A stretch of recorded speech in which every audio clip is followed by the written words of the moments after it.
we're not some greenfield company. We've got one of the most I think exciting claim groups in Eskay Creek, and I think that we're starting off with a nickel deposit that is made for the battery metal space. It's a discovery that has some lakes to it, and we're convinced that we're gonna have a very, very successful season coming up. Hello, and thanks for tuning in. As always, I have the pleasure of sitting down with Steve Regoci today, President, CEO, and Director of Garibaldi Resources. Steve, good to see you. How you doing? Good. It's nice to chat with you again. Thanks for having me. Looks like a nice day in Vancouver there. You've been you weathered the winter okay? Yeah, it's nice out there. No rain. Have you been out golfing yet? No time for that. We're doing things, making plans. Busy. Okay. Well, on the topic of plans, I think probably the question on most people's minds is, or the biggest obstacle probably right now is, financing the company and raising capital. Obviously, as you know, the flagship Nickel Mountain asset has a lot of potential, but it burns through cash very quickly because of the logistics. So can you just share your strategy to raise money, how much you're looking to raise? And have you been putting out calls and feelers already, Steve? Yeah, that's always an ongoing topic of many different conversations with different groups and funds and private investors and some people down in the States that we're talking to. Obviously, being an exploration company,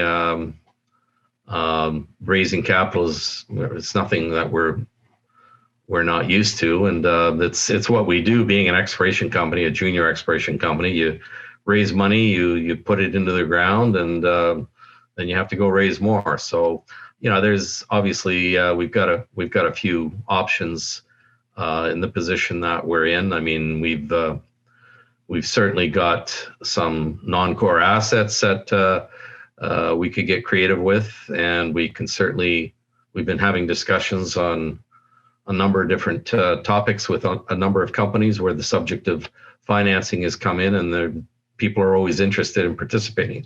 But I think the short of a creative solution involving non-core assets, or like selling forward production royalties or something like that, an equity financing is the most direct and effective way to raise funds. So we're not terribly concerned about anything other than the fact that we do that at a price that is minimally dilutive. And so we've got a little bit of work and lifting to do here to move forward. And I think we'll be prepared. I think the amount of money that we need to raise, I think we've got a $2.5 million CRA money that's coming in, and we're certainly talking to some people about raising, another $4, $5, $6 million to get the season started. So we'll go from there. I don't feel like it's any kind of issue that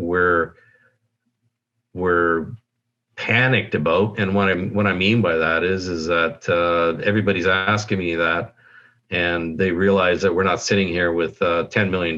But look, at the end of the day, we're not some greenfield company. We've got one of the most I think exciting claim groups in Eskay Creek, and I think that we're starting off with a nickel deposit that is made for the battery metal space.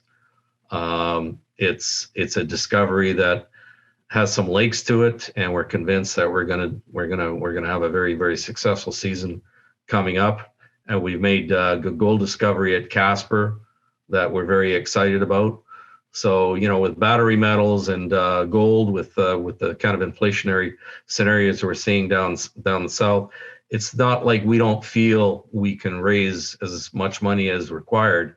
The real challenge for us is making sure we do it as non-dilutively as possible. Okay. So you said 5 to 6 million to kind of start the season.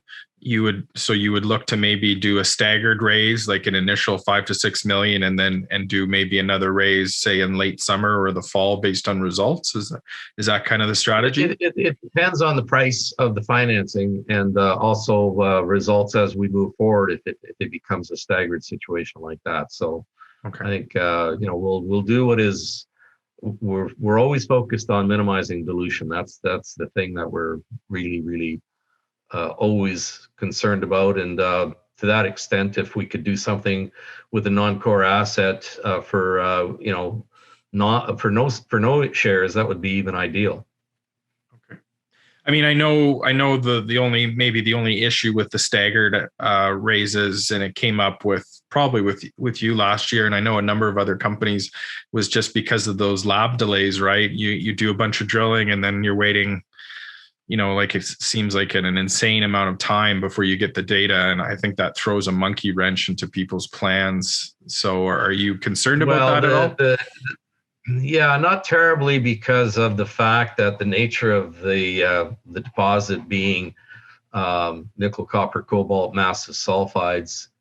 When we're into something that, you've got to send to the lab to get the numbers on it, but it's pretty telling when you see massive sulfides and it's mineralized, solid mineralization, and we've got XRFs and things like that. So I think we wouldn't be terribly concerned about that being an issue. Okay. Steve, my next question, you've kind of already touched on it in the first, and the company has a lot of properties. Obviously, Nickel Mountain, the flagship. You have your Casper target. There's VMS potential at Palm Springs, Eskay North. You've got Grizzly. You've got King, Red Lion, Sedina. So I do see on occasion criticism sort of sent to the company that GGI is kind of a property hoarder, and there's not a lot of stuff being done on these properties, and they'd like to see the company enter into deals with other companies to try and help exploration activity at the core assets, and even to just keep these properties chugging along and progressing. So how do are you actively kind of considering any deals like this on any of the non-core, I guess you would call the non-core assets? Yeah, well, we had a strategy very early on, in the 2008, 2009 global economic meltdown from the mortgage-backed security nightmare that occurred back then. There's always something. People forget about those days. But anyways, we negotiated a deal on one of our Mexican properties in 2009. It was just an option on a property, and we sold it for 6 million shares of another company, and that literally kept us alive for a number of years. So in the meantime, during that whole downturn, we just kept going out and acquiring basically an inventory of BC properties, because we were in an area in Mexico where we saw it was a very, very rich mineral district. The Sierra Madres is legendary. There's lots more to be found down there. But we could also see that, while we wanted to take advantage of certain deposits down there, and we still have those, we've hung on to them, and we are talking with different companies. We've had a number of CAs with other companies, and we're looking at a strategy to unlock the value in those. But we made a conscious decision back then to start acquiring and inventorying properties up in British Columbia, which we started to do. So we have these properties in Eskay. We've got properties near Copper Mountain down in Princeton. We've got properties near Chemis up in the Quesnel Trough. We've got properties up at Atlin, and very, very large placer mining district there, reminiscent of Barkerville area. When we got into Eskay, we went after as much as we could deal and or stake and or acquire, and that's worked out very well for us. I think that's one of the things that obviously the market doesn't appreciate necessarily, from our perspective anyways, what we have up in the Eskay Creek district, because not only are we central to that, but the geology there being what it is, sitting on literally our property sitting on the Eskay Rift, and the large underlying regional gravity anomaly that the BC Geological Survey has mapped, goes on for 60 kilometers, and just the richness of targets that are generated on our ground specifically, being surrounded by these large monster deposits at Pretium and KSM and Seabridge's properties, and American Creek, Treaty Creek. Eskay has made 2 huge, fantastic discoveries. But the point being is that all the properties that we have, for instance, the Eskay is 180 square kilometers, but we spent enough money there in the last couple of years just because of the fact that we've structured this so that all the claims are contiguous. And the E&L property, all those claims, they're good up until 2032. So we're not worried about those claims until 12 years from now. We're going to have to spend a little bit on some of our other BC claims, but there's a few that we're really, really excited about, and there's a few that we would definitely joint venture as far as entertaining offers, and discussions in that regard are ongoing. So yeah, I think we're wide open. What's really happened here is that the monetizing of some of these properties, because you can't basically do everything, particularly when you have a flagship like E&L, and it's not a cheap method of exploration, but monetizing some of these other opportunities for our shareholders, or the benefit of our shareholders, is certainly drawing closer. We're in that time frame now, I think, where properties that we've inventoried for up to 10 years, people are coming to us now. And I mean, even the Eskay North property, which it's only 1,500 hectares, so it's 15 square kilometers, but it's sitting right on strike with the 21A and B deposits that were the original very, very, very richest mine in the world at one point. The Eskay Creek the Eskay Creek mine, the original mine, that Barrick sold to Skeena, and Skeena has come in there and further proved up another 2 to 4 million ounces drill indicated and inferred. So we've got some ground. I remember when I acquired the Eskay North claims, and believe it or not, we staked that ground. We didn't buy it. We didn't option it. And we've sat with it all this time because we had a priority with E&L. And then when we heard that Barrick sold the old Eskay mine to Skeena, we just thought, well, they're going to come in there and they're going to spend tens of millions of dollars. So we'll let them do that and see what they come up with. And looks like they're heading towards 4 million ounces on that. And so that property becomes more and more valuable. One of the first things that I did was to call Chet Idzik, who was the man on the ground, a geologist for Murray Pezim at the time. And he told me, he says, well, whatever you do, don't let anybody tell you that there's no gold on your property, because the theory is that the Bowser, the basalts start, and it just kind of falls off a cliff. He says, yeah, there's Bowser there, but it's not as thick as they're saying. And he says, I'll be real surprised if you don't find something there when you drill. So we're not that at that stage yet, but we have options to do some really creative things, because I really do think, well, the one thing the market doesn't appreciate is how exceptional our inventory of properties are. The E&L leads the pack, but everything else at Eskay there, with obviously the Eskay group doing a deal with Eric Sprott for the 19.5% interest in Garibaldi, is, I think, another, a lot of people would look at that and go, gee, what is that all about? But frankly, when we got the E&L, I was very, very fortunate that we were able to access a world-class geologist like Peter Lightfoot in base metals, and particularly nickel, copper, cobalt, massive sulphide deposits. And then now to have your neighbor, someone comes on board like Quentin Hainig, and this guy's a brilliant geologist, has got a track record of success a mile long. And he's looking at our property and saying, gee whiz, I think you guys, we need to buy this, this position and have a piece of that. And so it's pretty impressive when you can have a guy like Peter on one side of you consulting for us, and then a guy like Quentin being a neighbor saying, I like what you guys have on that property. We'd like to work with you.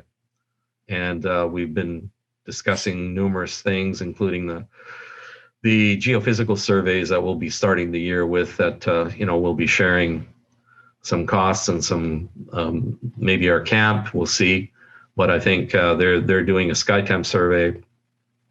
We're doing a ZTEM survey, and we want to do a SkyTem survey too. So we'll be piggybacking off of their program. So you're absolutely right. We've got a lot of properties, a richness of properties, and there's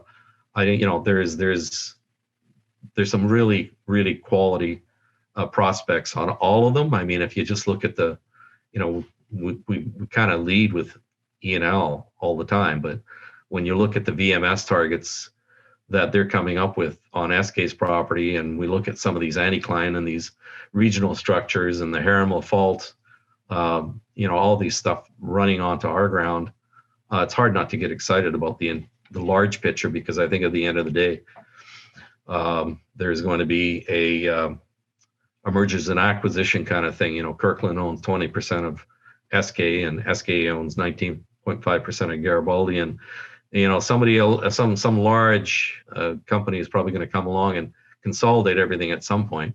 So we think we're going to be a big part of that. Okay. Yeah. So, I mean, you acquired, as you said, a bunch of properties in 08, 09 when the market was things were really bad in the markets. Obviously, I'm assuming the price was right at the time. Now the commodity markets are a lot stronger. All your base metals have been doing really well. Obviously, gold and silver had a big year last year, consolidating still, but a lot of people believe that they're going to pick back up.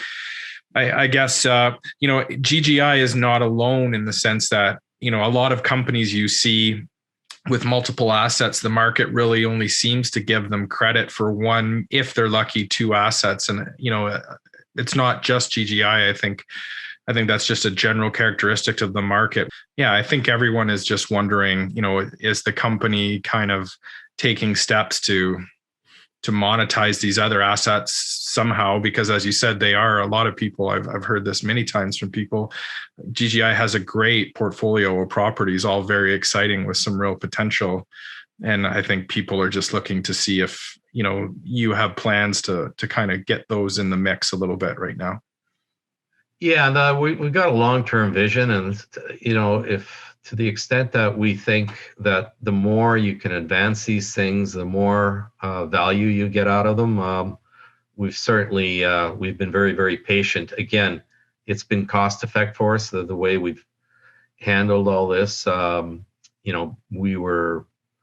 We didn't need a monster budget just to keep these things in good standing. And so we'll probably have to spend, around $800,000. And we've also got something like $30 million in PAC. So we only, on any given property, if you need to spend $1 million, you only have to spend $700,000 in cash, and we can do the rest in PAC. And we've got a lot of PAC because of the money that we've raised and spent on our properties.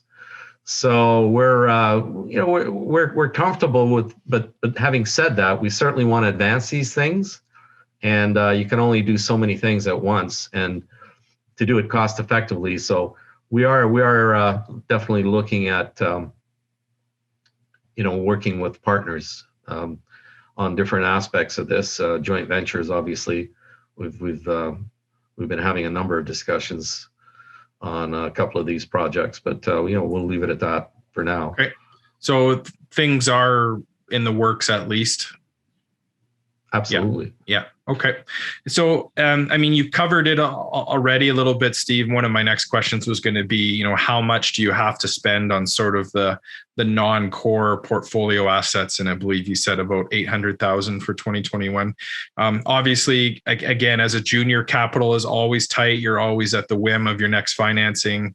No matter what, no explorer is cash flowing. So I guess one question would be, how are you going to prioritize which projects are going to get funds? I think it's obvious that ENL Nickel Mountain as your flagship is going to get a lot of the attention, but do you have a sense for any other projects that might get some more funds? Or is there going to be follow-up at Casper? There's got to be follow-up at Casper. Yeah, I think Casper is something that we have to follow up on. And we're also, because of what's been going on with the VMS, beside us at Eskay, we're looking at a couple of our VMS targets on the Palm Springs over on the eastern flank. Okay. And also there's some really, really interesting cost-effective programs that just because they're relatively cheap, we're going to be doing some surveys on the Eskay North project. And so to the extent that we can work up geochemical and or geophysical targets on Eskay North, being situated where it is, I think there's some really interesting scenarios that could unfold there. Okay, so Nickel but I Mountain. Think we've got the budgeting to be able to do all that.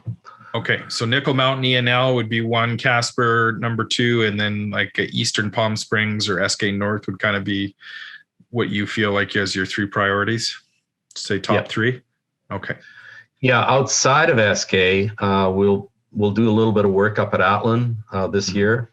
We're almost at a drill target stage, and then one of my own personal favorites, Red Lion over in the Chemist Tross, is it's another one that's very close to drill target. I mean, we pretty much have a drill target there, but I don't know if we're going to move on that this year. But that's another very exciting project. Yeah, Jeremy mentioned that in our interview, and he seemed actually quite excited about the prospects there. He's a big fan. Yeah, he's a big fan. Okay. Have you entered any discussions or thoughts on, again, this is kind of along the lines of helping to better monetize or get credit from the market for assets. Has the company considered at all splitting the company, either by geography, say Canada versus Mexico, or even by asset type, splitting the company into, say, a precious metals company and then a spin out of battery metals, something like that? Have you entertained those discussions at all, Steve? Well, when you say entertain them, we've discussed amongst ourselves the scenario of, at some point, depending on market conditions and what's going on specifically with either our gold prospects and or versus the nickel or base metal prospects. We certainly, it's an ongoing process, and it's certainly a consideration at some stage, depending on what the catalyst is, to either spin off one of the projects, depending on how, again, how strong it is and on its own, or splitting it into, like you say, base metals and gold prospects. It's a serious consideration, but I'm not sure the timing of it. It's just something that we're definitely is something that we've talked about. Okay. Now, we've talked about potential partners on some of your other properties, but what about Nickel Mountain? Obviously, the costs are incredibly high there to drill, just because of logistics. Do you think that you would entertain bringing a potential partner in on this project? And if yes, who do you think would make the ideal partner? Like what type of company? Well, we've signed CAs with a handful of companies. Obviously, larger companies have an appetite that has a minimum size to it. And I think, we'll see where we get to. This is where we're at, is that, unfortunately, while it's topographically challenging, the season up there is relatively short.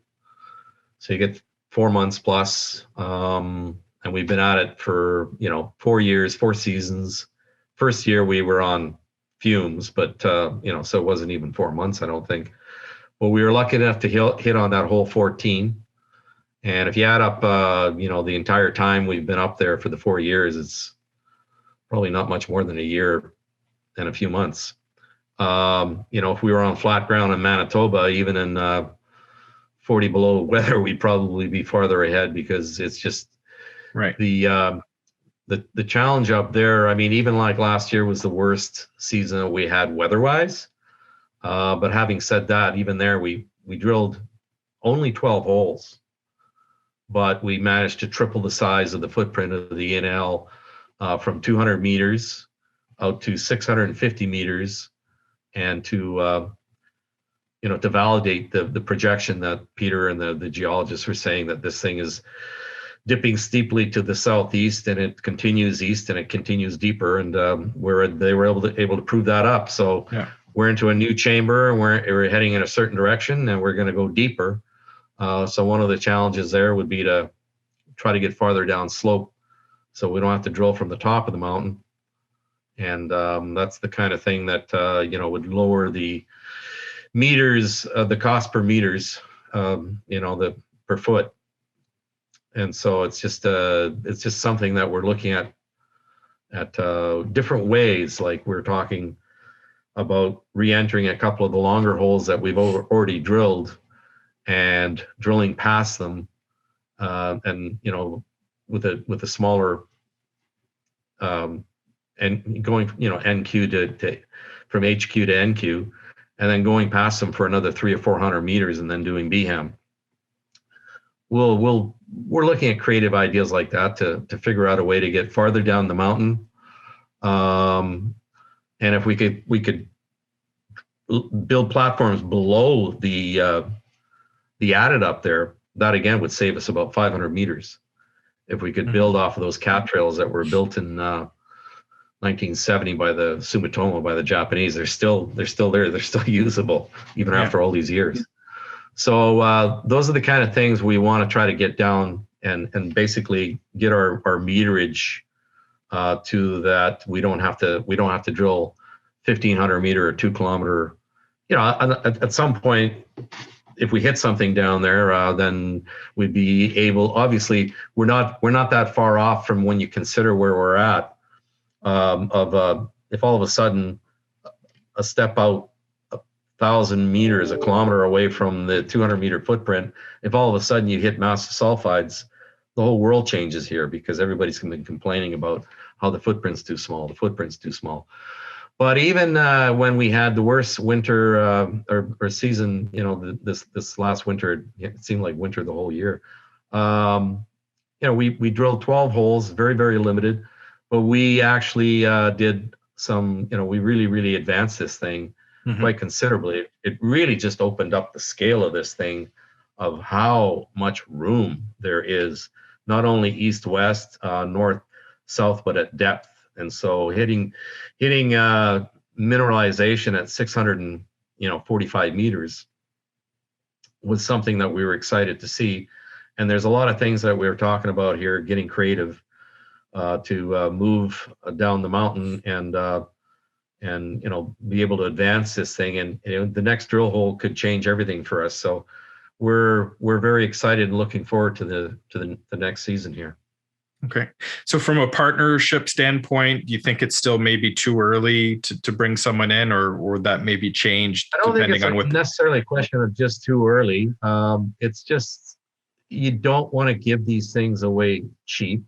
Now, if somebody would have made us an offer that we felt would have been, because again, we're into this scenario where this thing, it seems like it's a particular size when we started out, and everybody was saying it's too small. Well, it's not too small, and the amount of room that we've got here is so. For us to do a deal, if you freeze frame today, say, okay, you got x millions of tons there, and you're gonna do a deal with some big company based on this, and then a year later the thing is 10 times that size. We just feel that there's a lot more that we can be done here, and we don't need to necessarily drill 50 holes every 4-month season to be able to, like I say, the next hole. So we're certainly going to tough this thing out for another season or two, and at that point we'll have even more meat on the bone, and maybe we can do a deal that is acceptable to us, depending on what the results are for the next season or two. Okay. So it's all about maximizing the benefit to our shareholders. Right. And yeah, you got to do that with dollars, and they're not cheap dollars, but we definitely, absolutely want to minimize the dilution and maximize the value we get back on this thing. Is the leverage we think that is there is something that we really truly are excited about. And so you also want to do it in the right climate. If we would have gone out and done a deal during a global pandemic, how good of a deal do you think we would have made? Mm-hmm. So people just need to understand that we're an exploration company. Yes, we're gonna not have $10 million in the tank every season, but to the extent that we're not starting out with something that is grassroots, we're brownfields. We've got 2 discoveries, and there's gonna be more, I would predict, because of the numerous targets. I don't know if people have been to page 21 of our presentation, but that's only a small that area that on that map is something like, I don't know, maybe 50, 60 square kilometers, maybe 70 at the most, from E&L up to Mount Shirley.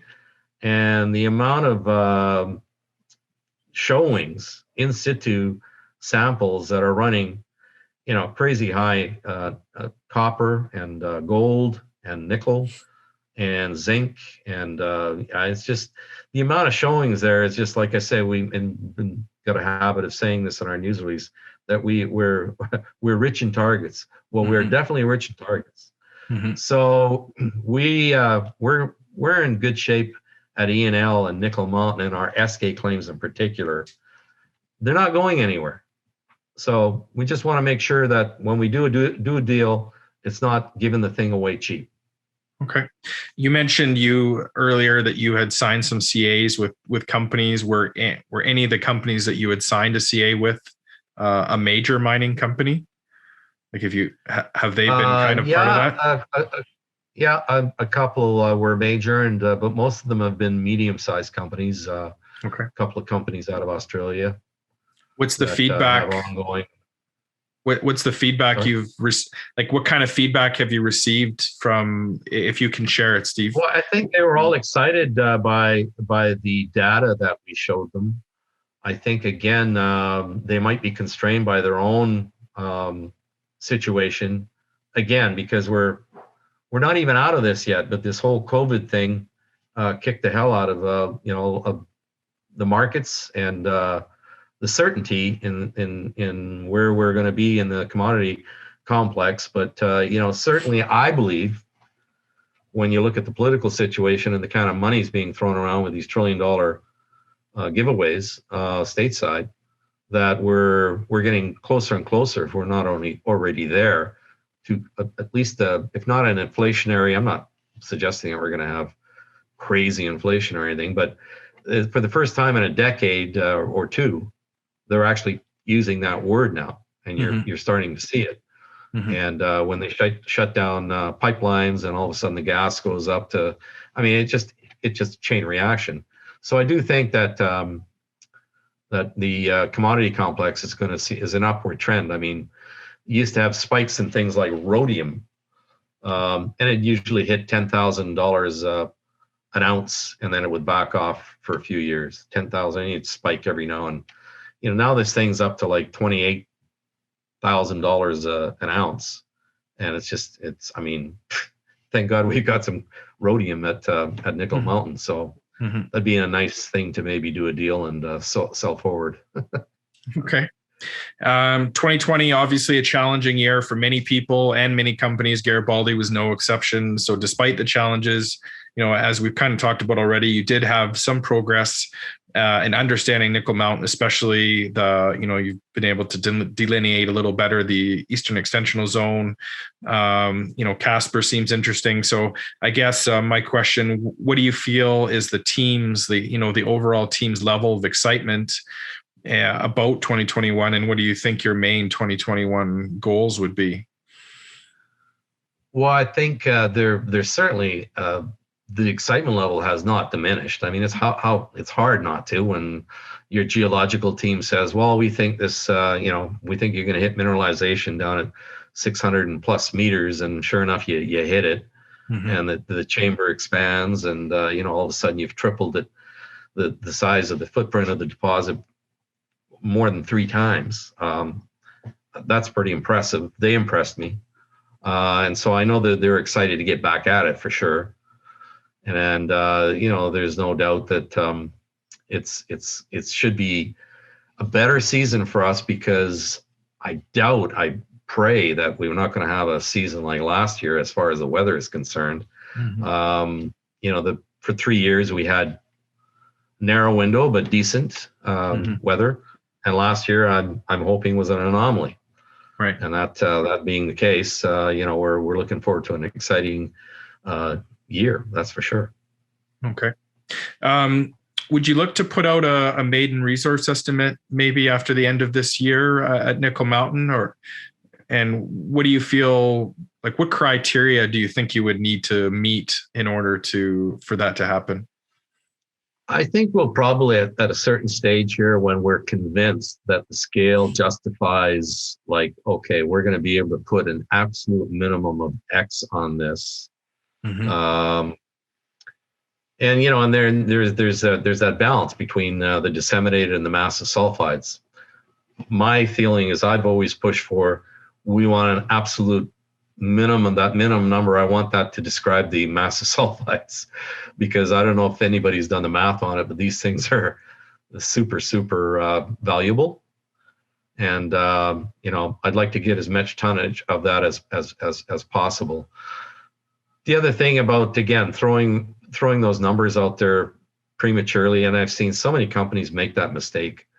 The fact is, you undervalue yourself unless you think there's very little more there. You're just putting a cap on everything and setting yourself up for some larger company to come along and take advantage of you. So it kind of goes hand in hand with what I was saying earlier.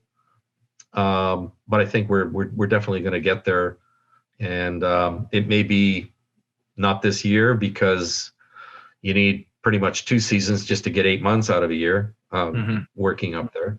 But I think we're headed in that direction, and I think again, depending on results, because if you hit a couple of holes and all of a sudden the scale of this thing is evident, it'll be just like, oh wow, where did that come from? And just like that, people will finally see the size of this mountain, and we'll appreciate the fact that we've got some very, very nice deposits there. You got the ENL. It's perfect for the battery space. You got Casper. I mean, you look at the patience factor that's involved in this. The Casper, which has up to 249 grams gold and what is that, 8 ounces? I remember reading about the Eskay Creek deposit, which was originally a guy named Tom McKay, I think they named a lake after him up there. Was discovered about 1932, I believe, and it started with a boulder that ran 5 ounces gold. And I'm going, gee, we've got higher grade than that at Casper.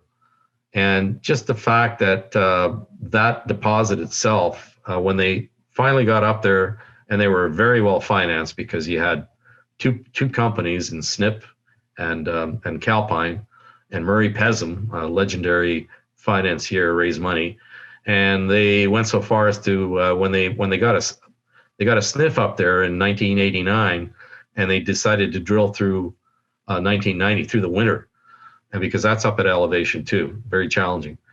But it wasn't until hole 109 that they hit. I mean, here we started off by hitting at hole 14, and we're kind of the opposite. We're just saying, okay, there's something remarkable here. We just need to plug into the sweet spot. And so I just think that we've got gold deposit that is already showing evidence of there's like 1, 2, 3, 4 different kinds of mineralization at Casper. We don't need a monster deposit. I love the fact that all these guys around us at KSM, Treaty Creek, Eskay, all these guys are coming up with wonderful finds. Eskay, a VMS deposit, like they've got some really fantastic grades there too. The TV and Jeff are really significant discoveries. Some of these larger deposits too are fantastic. They'll give you the ounces. You get, I think they've already put out 43-101s on some of the deposits over to the thing about it is with a smaller deposit, even if it's just, not 100 million tons of whatever. I was telling Eric Sprott the other day, I said, look, I'd rather have a smaller high grade deposit that is going to be put into production and we can leverage right now, in our lifetimes than one of these monster elephant, because they are monsters. So that's one thing to raise money for the season. Raising the capex for some of these deposits is also going to be interesting. I'd probably leave that to a bigger company, that's for sure. Mm-hmm. Yeah, the big porphyry deposits obviously lend themselves to monsters. Like a very big mining company for sure. Yeah, and I think that's what's probably going to happen with the whole district. Okay. If you look, as you look back on 2020, what do you feel was the biggest challenge, and is there anything that you would do differently next year because of it? Yeah, it's such a unique year because the weather was so lousy and we had this global pandemic. So, you might even look back and go, well, gee whiz, maybe maybe we should have done something less aggressive and just, saved our bullets. Because we spent a lot of bullets, but we only got 12 holes out of it. So it's very, very hard to predict Mother Nature. That's not something you're going to win at in game cards, that's for sure. Yeah. So it's just something that we have to focus on, trying to keep our costs lowered to be as productive and cost effective as we can be, and making sure that we prioritize those costs so that we get the best bang for our buck. Right. Mistakes are always going to be made, but I'm not going to.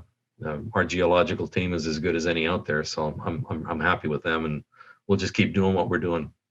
Mm-hmm. I know some people in the past have kind of complained about the communication from the company. So you have made some steps this year. I believe you've hired someone. You have like a Facebook and Instagram page now. The company has a corporate presentation.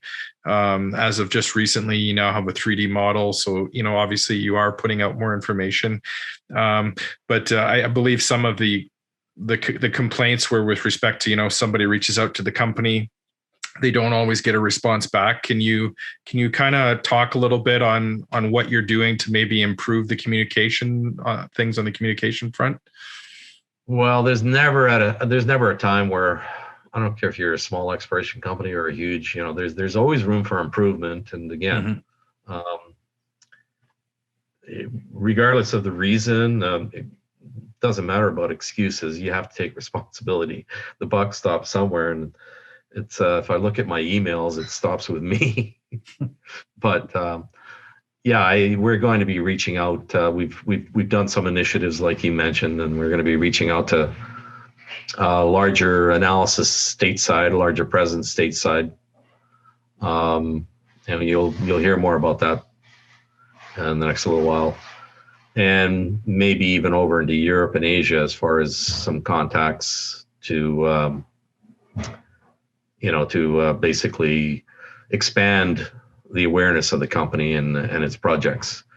So there's always something going. It's nothing I can specifically lay out in detail for you, but there's no doubt that we got to do a better job than.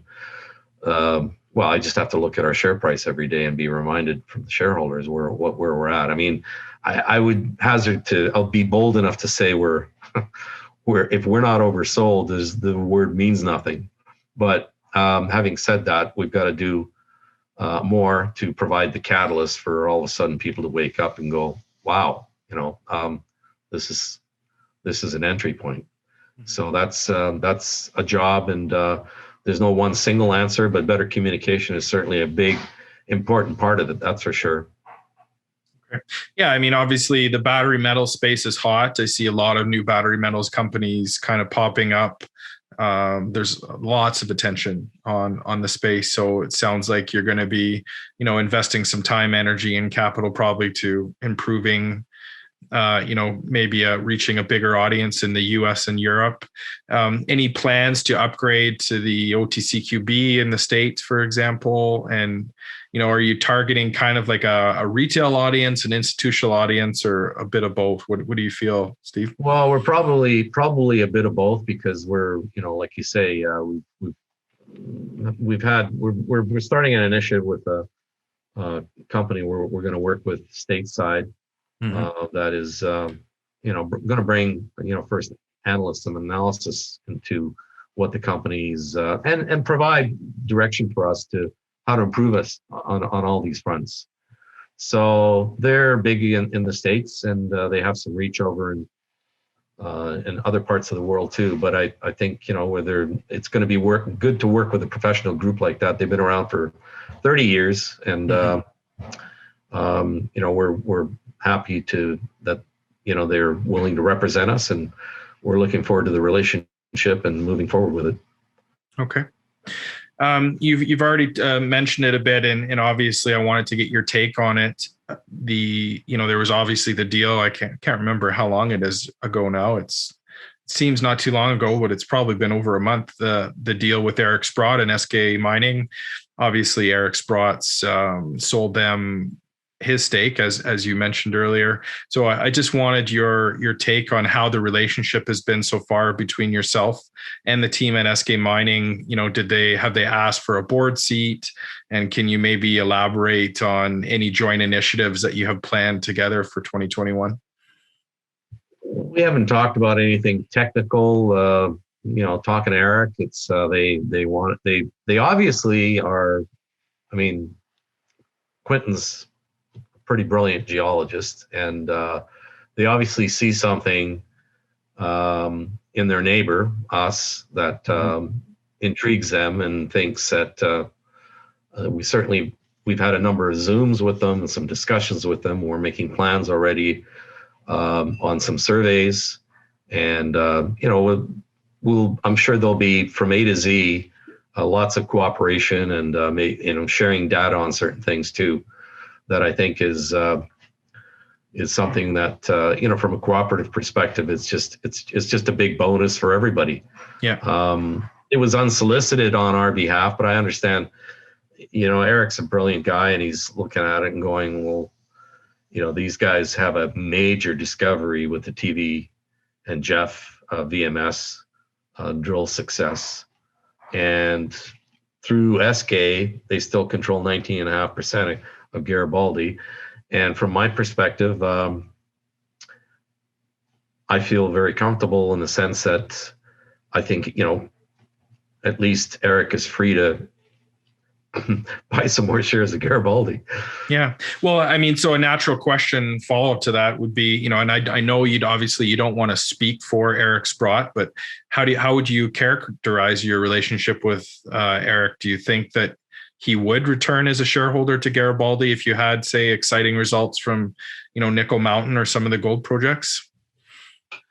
Yeah, I can't speak for him, like you say, but I definitely, the conversations have been very, very positive, and I've been blunt enough to, bring up the subject, and I have no reason from the conversations I've had to think that under the right circumstances, catalysts, what have you, that if we made a discovery, I think he'll be on board. Okay.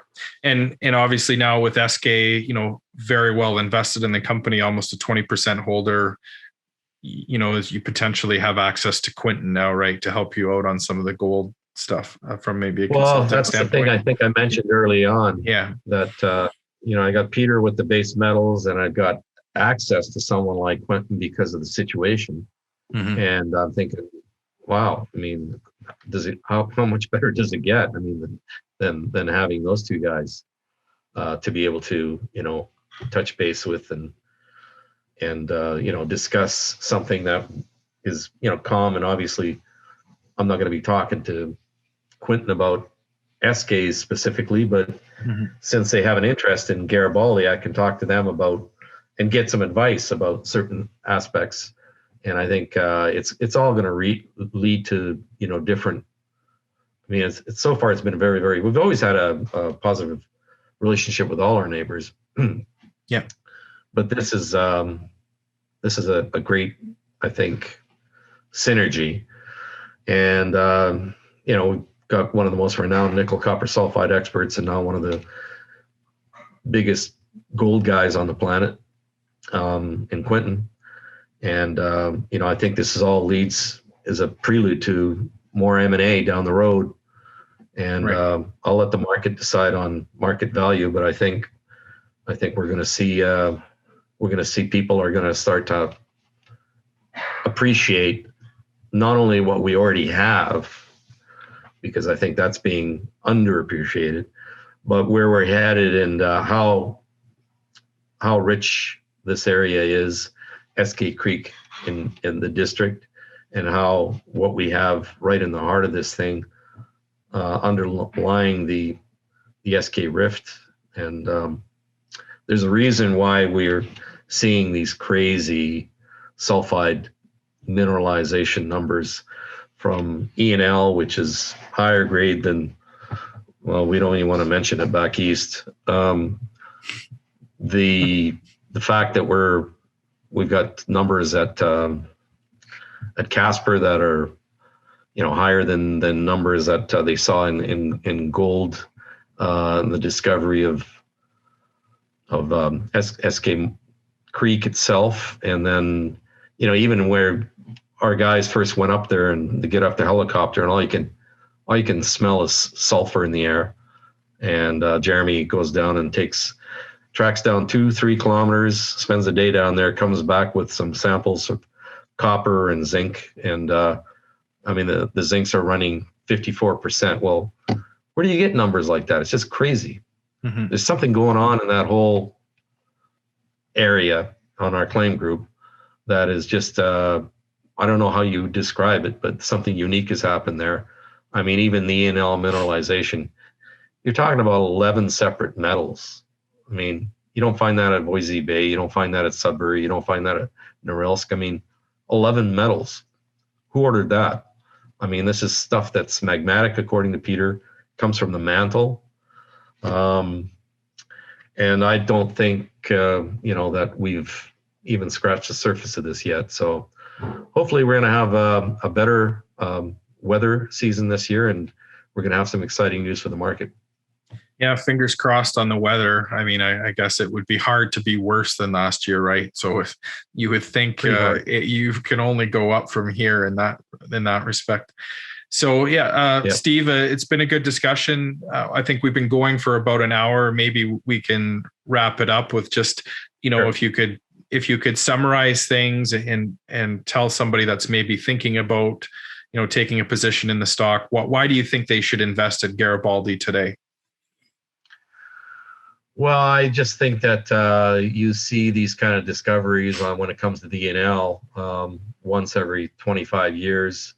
And, we went and made hay. The market went nuts on our stock the first time around. Just like when that was discovered back in Voisey Bay, it ran up to like $12 and then back down to whatever, $2 or $3 before they came up with the ovoid. But it's been a weather-wise and global pandemic-wise, it's been a kind of a odd year as far as the markets are concerned. But I think you don't find these kind of deposits. Why, for whatever reasons, that this thing is valued where it's at is hard to say. But I'm certainly not afraid to tell my family members that I wouldn't be shy about buying a few shares. Don't spend your rent money or mortgage your house, but because where these are junior resource markets. But the fact is, it's in my mind, anyways. There's only one direction to go. Okay. From here. Well, Steve, thank you. Thanks for your time. Appreciate your time and for talking to everybody. And again, fingers crossed for a better year weather-wise, certainly in 2020 and hopefully, 2021. And hopefully the team can keep getting some nice hits on that eastern extensional zone at Nickel Mountain. There seems to be a lot of potential there, and hopefully some of the holes this year have some massive sulphides. I would imagine if you're able to intersect something like that in the eastern extensional zone and kind of track down that throat that Peter and I talked about when we did our interview, I'm sure that would get the market's attention pretty quick again. Yeah, it's not going to take another 100 holes. I think the next big hole will put this thing in the right where it should be as far as being appreciated by the market. Okay. Well, once again, Steve, thank you. And until next time we talk, stay well, stay safe. Thank you. You too. Cheers. Bye-bye.